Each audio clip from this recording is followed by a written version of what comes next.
You don't do any of that stuff when you run around doing podcasts.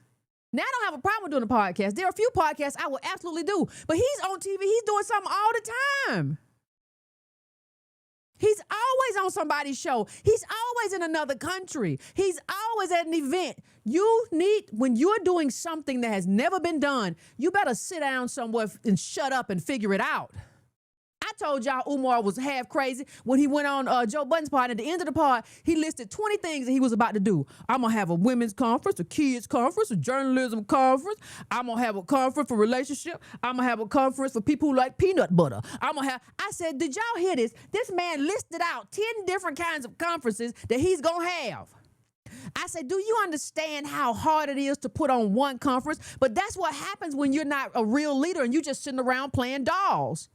You remember when you had a doll and you was like, this doll work at the school, and this doll wash cars, this doll right here, he drive post office truck, and you were a kid. But when you get adult, you figure out, hey, in order to do this, I don't have all of the competencies for it. You can't have all the competencies. So who else can do it? There's no way I'm gonna write do what I do and write and be good enough to write this reparations book, right? So Aisha jumps in and she writes it. She has that expertise. Everybody don't have everything, but if you don't sit down, if you can't sit down and be still with yourself and deal with your own disorder, you can't help nobody else.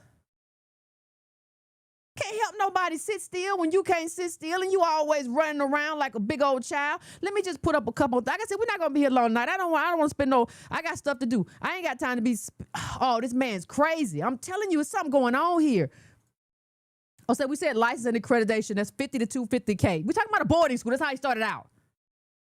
Initial staff and recruitment, $200,000 to $500,000, and that's low. Because he's talking about, that's lowballing. And we can let's just say it's a day school. That's still lowballing it.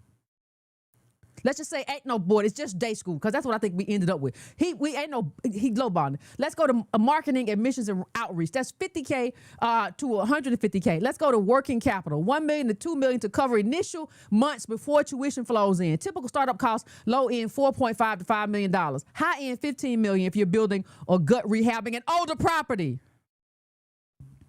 This is stupid. This has always been stupid. And for some reason, we're just unwilling to call a thing a thing. And we will sit back for years, not months, not days. We will sit back for years and say, I got love for the brother. Let's give him a chance. Hey, listen to me. I can have love for you and say, you can't do this. And get them people their money back. Get them people their money back. You have to be able to, you cannot, we got, you 5 years in, we got a building. You don't have a building that works, sir, for what you're trying to do. And you don't have the money for that. And I don't see you somewhere working to get that capital in. Like we shouldn't even see Umar unless somebody has him out somewhere fundraising. We shouldn't even see him. You see me when I'm out somewhere I'm here because I don't get paid from the org. Unlike Umar, I don't get paid a dime. So it's funny when people are like, what about you, Yvette? You do stuff and you were the founder. I don't get a dime.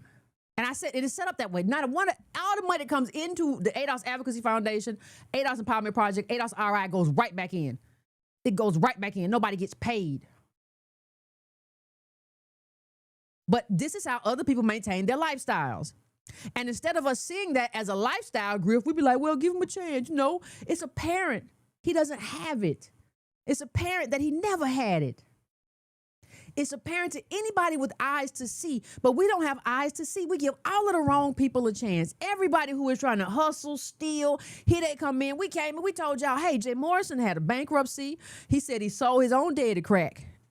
and he has this contract he's got y'all in, has y'all going to you can't even fight it, you can't get your money back, you got to go to arbitration somewhere in Delaware. He got a key man clause. Antonio and all of that. And Pocket Watch when JT came back and said, look at this. He broke it down even more and said, oh my God, this is in shambles. And then everybody woke up, well, your money gone now. And you think about it. You think about it as a community, what we could have done with all of that money. You think about our politics. You think about how we could help each other. You think about a lot of stuff we could do with that money, but it's gone now, it's in the wind. And my problem is those of you all who gave money are not assessing yourselves and assessing your knowledge gaps and assessing what's wrong with you. You can't believe every Negro that come to you with a dashiki or a hat or a fancy plan or Jay Morrison like the three-piece suits. You can't trust every Negro that come to you with that and say, give him a chance.